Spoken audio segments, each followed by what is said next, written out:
seorang ibu kaya dan glamour dari Georgia, dituduh bersekongkol dengan pacarnya di Bahama untuk membunuh suaminya.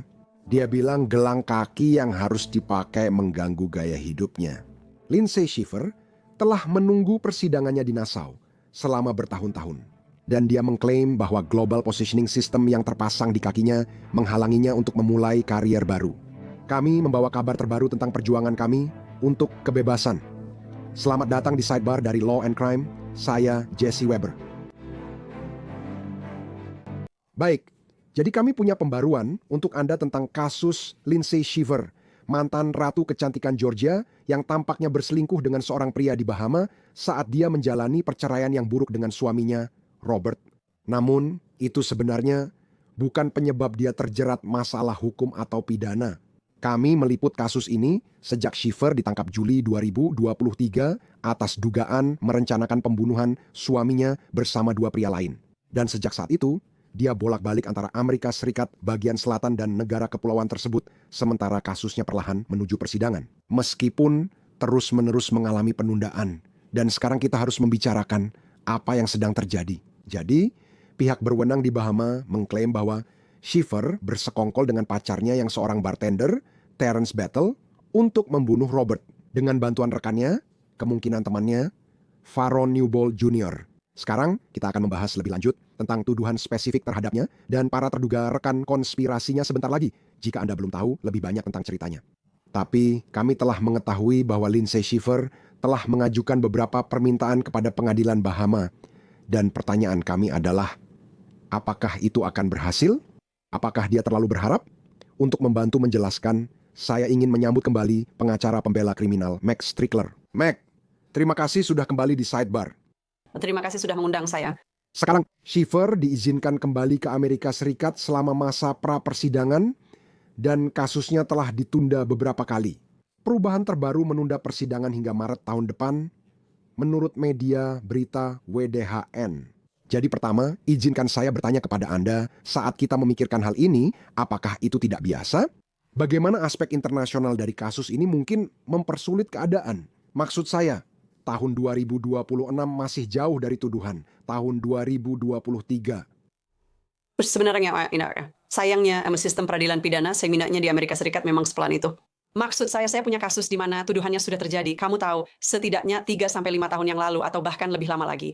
Jadi memang begitulah sifatnya. Jadi aku berasumsi sistem pengadilan Bahama juga punya proses yang lambat dan berjalan perlahan seperti yang kita alami di sini. Memang butuh waktu menyelesaikan semua kasus itu. Menurutku, kejadian Juli 2023 dan sidang Maret 2026 tidak mengejutkan.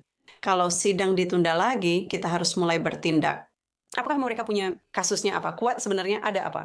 Kita tidak punya banyak informasi tentang apa sebenarnya bukti yang ada atau seperti apa struktur kasus ini nantinya. Tapi kamu tahu, ini menarik karena ada seseorang yang sekarang diizinkan bepergian dari satu negara ke negara lain. Apakah itu tidak biasa? Maksud saya, aspek internasionalnya, apakah itu membuat segalanya lebih rumit dalam beberapa hal? Iya, dan menurut saya sangat mengejutkan bahwa mereka membiarkan dia meninggalkan negara itu. Iya, kami di Amerika Serikat sangat jarang mengizinkan hal itu. Dan jika pun diizinkan, terutama jika ini kasus federal, Anda harus mendapatkan izin untuk bepergian. Misalkan Anda punya kerabat yang meninggal di negara lain. Kadang hakim mengizinkan Anda mengurusnya saat masa pembebasan sebelum sidang atau dengan pengawasan. AC, disawat bisa dan beras soal jaminan atau sana menjalani hukuman dengan cara serupa. Tapi dalam konteks alur cerita ini, ketika tuduhannya seperti itu dan ditambah lagi berada di negara yang berbeda, saya cukup terkejut. Ya, dia sistem yang seperti saya merasa mereka hanya melihat dan menilai kekuatan kasusnya. Walau kita belum tahu pasti, dan saudara kami bilang, baiklah, kami akan membebaskannya. Dan kami akan tetap memantau dia selama 24 jam, supaya dia tidak mencoba melarikan diri lebih jauh lagi. Sebagai syarat pembebasan pra-persidangan, terdapat beberapa pembatasan.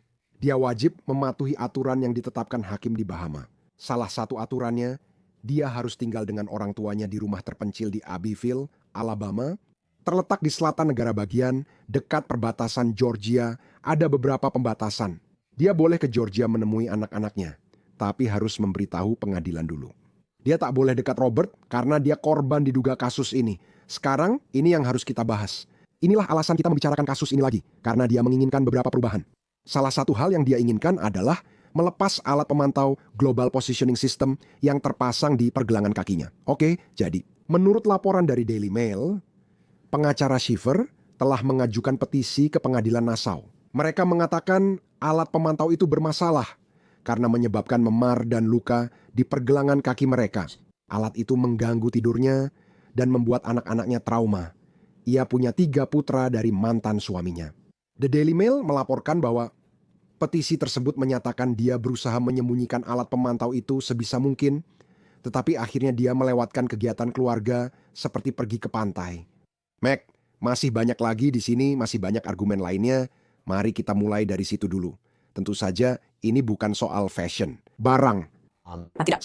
Saya yakin ini mengganggu dan merupakan tuduhan serius. Tapi jika itu menyebabkan rasa sakit, jika itu menyebabkan memar, jika itu menyebabkan masalah dengan anak-anaknya, kamu sudah menggelengkan kepala. Itu tidak penting. Semua itu tidak penting. Menurutku itu sama sekali tidak penting. Maksudku, akhir pekan ini saja aku berada di toko Apple dan aku melihat seorang pria bersama anak-anaknya dan memakai alat pemantau di pergelangan kakinya. Aku terkikik, tapi apakah aku duduk di sana dan berpikir, oh dia seorang penjahat? Tidak, maksudku mungkin karena itu adalah pekerjaanku sehari-hari. Tapi itu adalah sesuatu yang memang diwajibkan oleh pengadilan supaya kita bisa mengawasi dia dan aktivitasnya. Ya, dia memakai alat pemantau di pergelangan kaki. Global Positioning System memungkinkan kita melihat pergerakannya antar ruangan. Seakurat itulah alat-alat intim for cari-cari itulah jenis aktivit yang ingin kami forward seperti detail.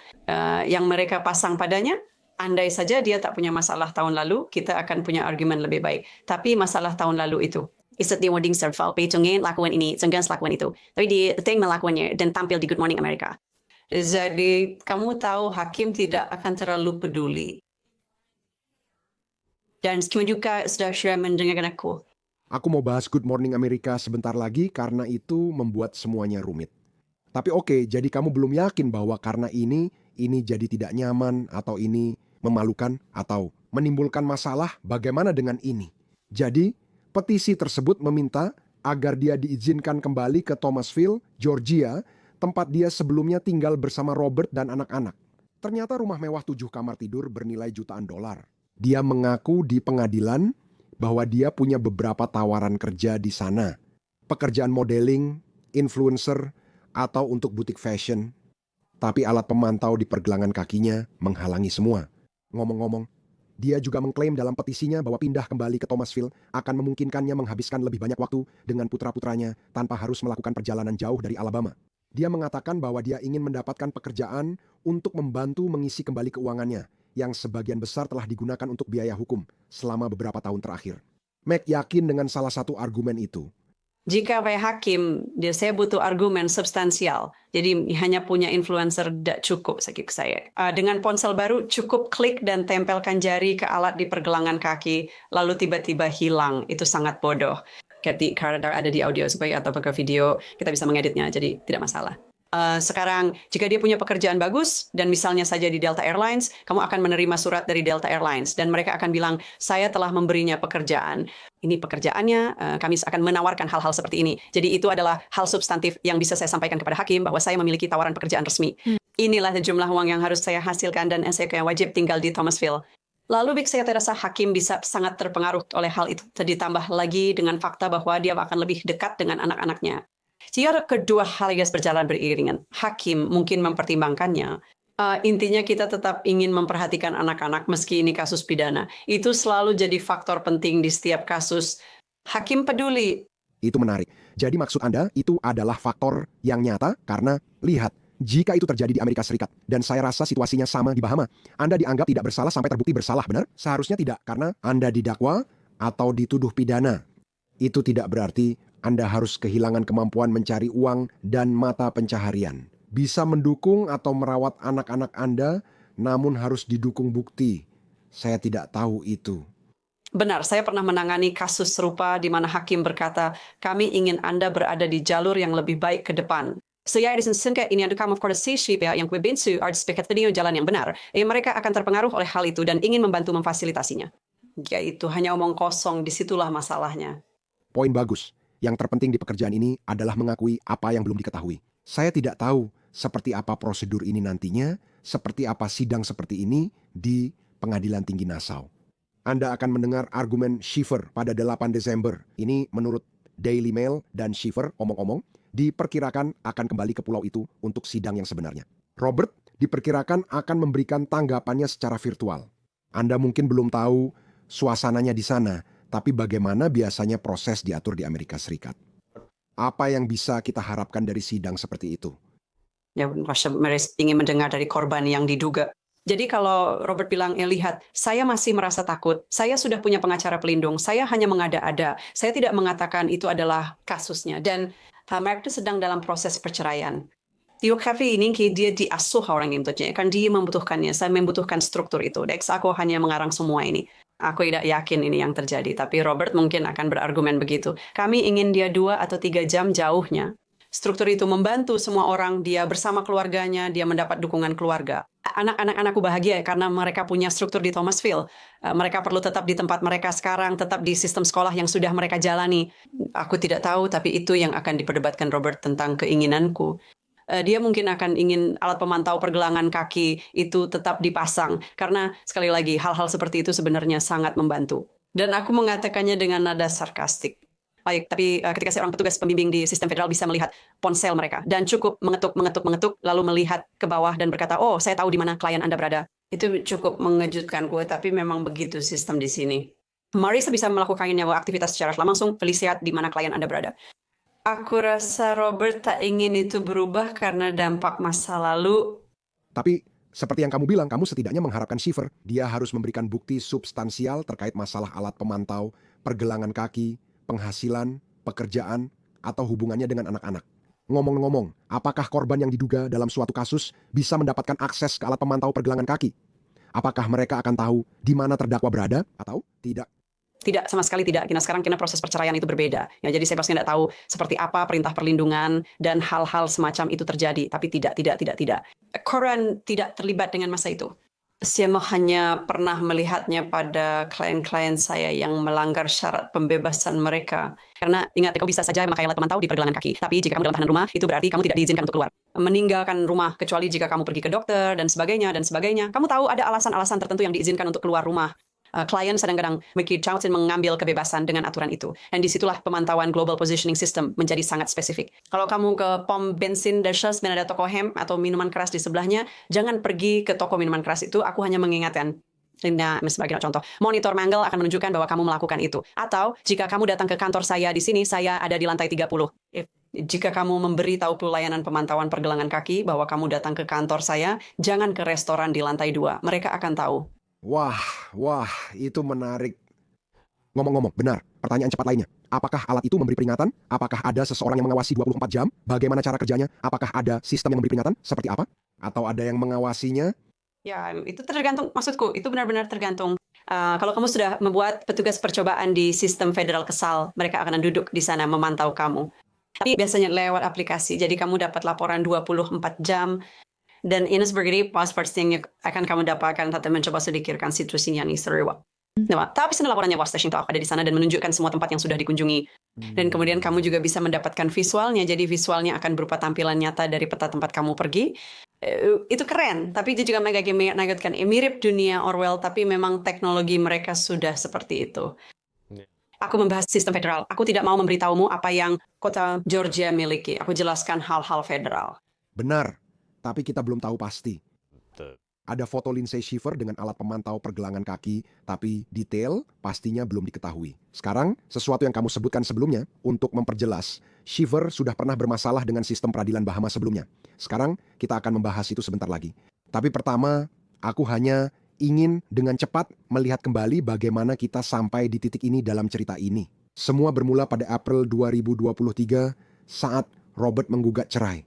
Dia menyebutkan perilaku perselingkuhan oleh Schiffer. Sekarang dia membalas pada May, menyatakan pernikahan itu benar-benar hancur tanpa harapan berdamai. Dia juga mengklaim bahwa hubungan apapun yang dia miliki dengan orang lain terjadi saat dia dan Robert sedang berpisah. Menurut laporan Us Weekly, beberapa bulan kemudian polisi datang ke rumah keluarga mereka di Thomasville. Robert dan anak-anak laki-laki. Mereka menuju ke properti mewah di kawasan eksklusif Bakers Bay di Bahama dengan pesawat pribadi.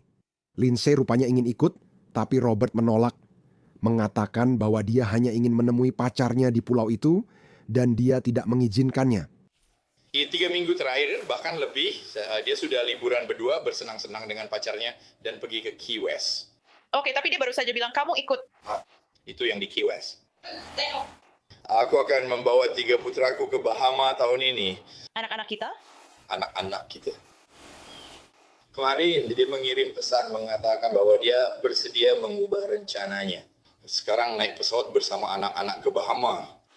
Aku bilang padamu, Atlanta dia bakal pergi. ke tempat lain. Aku dan anak-anak akan ke rumahnya dan aku sudah memberitahunya soal dukungan itu. Jadi kamu tidak akan naik pesawat karena bisa membingungkan anak-anak dan itu tidak akan kita lakukan. Dalam situasi seperti ini, hal terbaik yang selalu kami sarankan adalah kalian berpisah. Jangan hanya berpisah satu sama lain. Kalian tak perlu liburan bersama setelah mengajukan perceraian. Jelas ini situasi penuh gejolak.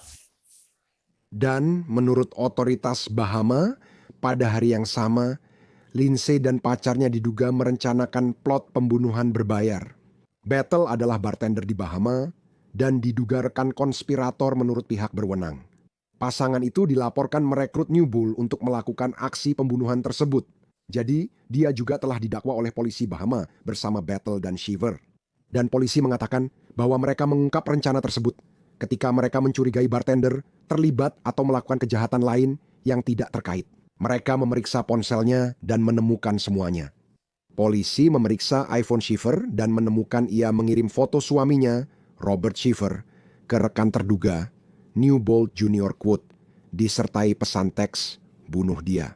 Menurut dokumen pengadilan, inilah tuduhannya.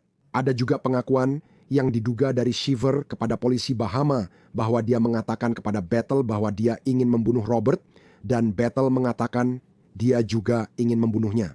Sekarang dia membantahnya. Dan dia mengatakan bahwa dia hanya melampiaskan perasaan, bahwa dia sebenarnya tidak pernah bermaksud seperti itu. Dia sebenarnya tidak pernah ingin menyakiti Robert. Tapi Shiver ditangkap. Dia dipenjara di Bahama pada bulan Juli 2023. Akhirnya dia dibebaskan dengan jaminan $100.000. Saat itu, dia dilarang meninggalkan pulau. Pengadilan lalu mengizinkan Shiver kembali ke Amerika Serikat dan tinggal dengan orang tuanya. Seperti saya sebutkan, kurang setahun kemudian, Shiver kembali menarik perhatian hakim. Ini karena apa yang dikatakan Meg setelah tampil di segmen Good Morning America, Good Morning America. Pengacaranya bilang dia tidak membahas kasus itu saat wawancara, hanya Bethel yang melakukannya. Hakim menyatakan kemunculannya di televisi nasional merupakan tamparan di wajah. Dalam perintah 14 halaman Daily Mail menyebut Hakim Cheryl Grant Thompson menulis, kutipan, tindakan para responden bisa dianggap pemohon sebagai tamparan bagi keadilan. Nah, Shiver tampil di Good Morning America mengenakan gaun musim panas biru di televisi internasional. Terkait bukti di persidangan, para responden ditangkap dan didakwa di wilayah Bahama. Para responden mengajukan permohonan jaminan sesuai hukum di Bahama. Pengadilan ini tidak akan menerima pengabaian terang-terangan terhadap hukum di Bahama. Ngomong-ngomong, selama segmen Good Morning America itu, Battle berkata, tidak ada seorang pun yang pernah menginginkan dia mati. Saya jelas tidak bersalah atas konspirasi pembunuhan. Dan Faron juga bukan pembunuh bayaran. Saatnya memberitahu dunia kami tak bersalah. Shiver menghabiskan liburan tahun lalu di penjara. Lalu kembali bebas dengan jaminan. Tapi Meg, kamu menekankan itu benar-benar tidak boleh dilakukan. Itu kesalahan besar. Kamu sudah diperingatkan untuk mengikuti aturan ketat saat dibebaskan. Kamu beruntung bisa kembali ke negara ini dan bebas pergi kemana saja meski tetap diawasi. Itu sebenarnya kebebasan. Jadi pra-persidangan, publisitas, dan satu hal lagi ketika dia meminta untuk menjadi seorang influencer media sosial, aku akan menyarankan untuk tidak melakukan itu. Cari pekerjaan yang tidak terkait internet dan tidak menempatkanmu di luar sana. Karena itu bisa kembali berbenturan dengan publisitas pra-persidangan secara tidak sengaja. Siapa yang tahu apa yang bisa dianggap sebagai sesuatu yang berbahaya? Aku tidak mau kembali ke penjara di Bahama. Terima kasih, tidak usah ikuti aturannya saja. Tapi kamu percaya, misal harus menebak selama sidang ini yang berlangsung beberapa hari lagi. Segmen Good Morning America ini akan menjadi bagian dari percakapan. 100% ya. Ini karena kamu sudah melanggar syarat pembebasanmu. Jadi jika kamu meminta untuk mengubah syarat pembebasanmu, percayalah bahwa jaksa dan hakim akan diingatkan atau akan mengingat bahwa kita pernah punya masalah di masa lalu. Kenapa aku harus percaya padamu sekarang? Atau ingin bersikap baik padamu sekarang? Salah satu hal sebagai pengacara pembela adalah seperti dia sebenarnya baik-baik saja selain itu. Dan aku akan berargumen bahwa aku akan melakukannya, aku akan bilang tidak ada masalah lain. Hanya satu itu saja yang cukup berat dan itu memang sangat buruk. Maksudku dia tampil di televisi nasional dan internasional. Walau dia tak bahas kasusnya, pria lain melakukannya seperti yang kamu sebutkan. Sangat bersalah. Ya, omong-omong aku tidak tahu apakah kita sudah sempat benar-benar membicarakan inti dari kasus ini. Tapi secara umum, aku tahu tidak banyak informasi. Jadi sebenarnya, seperti yang sudah aku bilang sebelumnya, tidak banyak informasi tentang apa saja buktinya. Maksudku, kamu bisa merasakan sesuatu. Berdasarkan pengalamanmu, dugaan rencana pembunuhan berbayar. Kasus-kasus seperti ini, apa yang bisa kita harapkan dari cara penuntutannya dan cara pembelaannya? Semuanya akan berpusat pada ponsel. Saya jamin bahwa pesan teks dan atau uang yang dikirimkan atau yang ditransfer akan menjadi segalanya.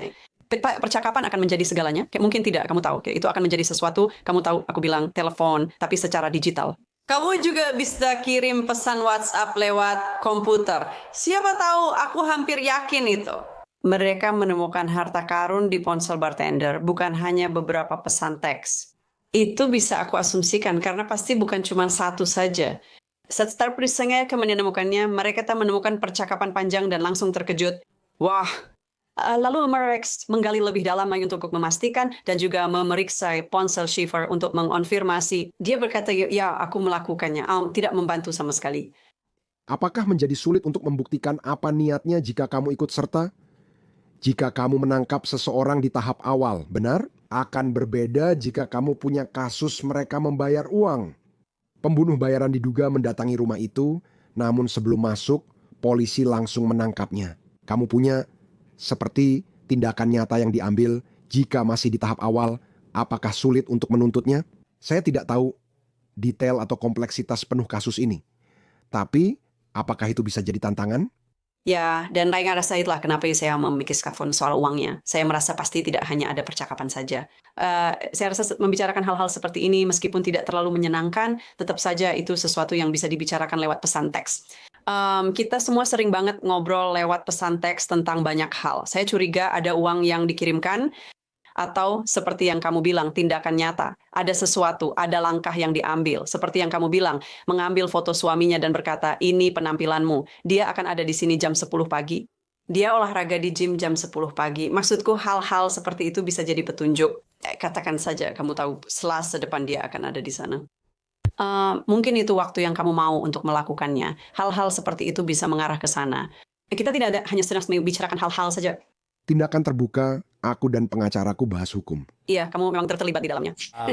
Ngomong-ngomong, aku mau tanya soal Robert, mantan pemain Atlanta Falcons yang kini jadi eksekutif asuransi. Dia mulai move on dan berkencan lagi. Aku sendiri nggak yakin banyak yang tahu hal ini. Dia jadi sorotan saat mulai pacaran dengan Savannah Chrisley dari acara Chrisley Knows Best. Dan hubungan mereka berlangsung lebih dari setahun. Pada akhirnya, semuanya berantakan. Dan di podcastnya yang berjudul Unlock, majalah Amerika Serikat melaporkan bahwa Chrisley pada dasarnya menyalahkan Schiffer karena merusak hubungannya. Kutipan, pernah ada masa di mana dia mencoba membuat pengadilan mengatakan bahwa aku tidak diizinkan berada di dekat anak-anak.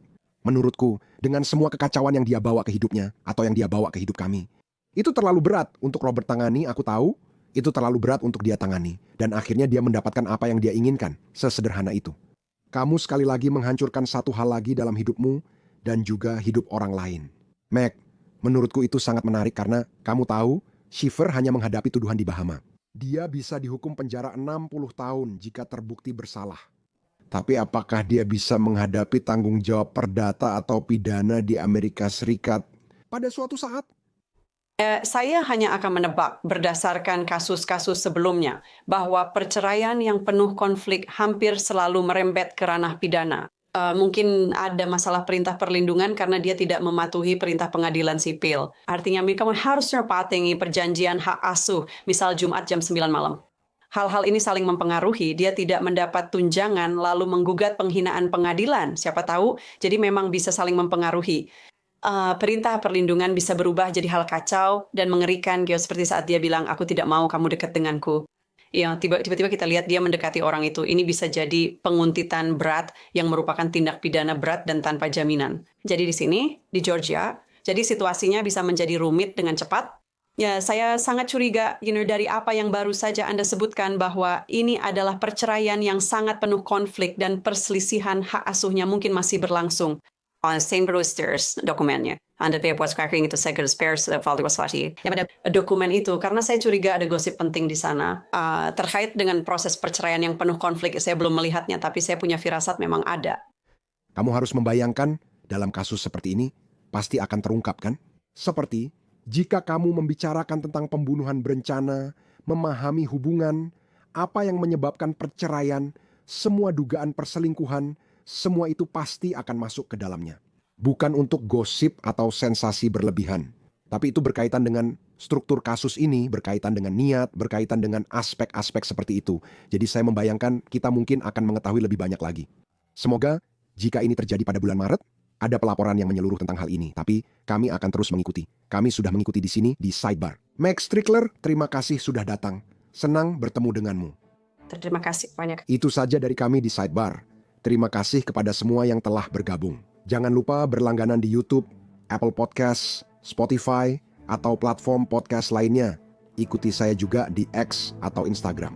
Saya Jesse Weber. Sampai jumpa.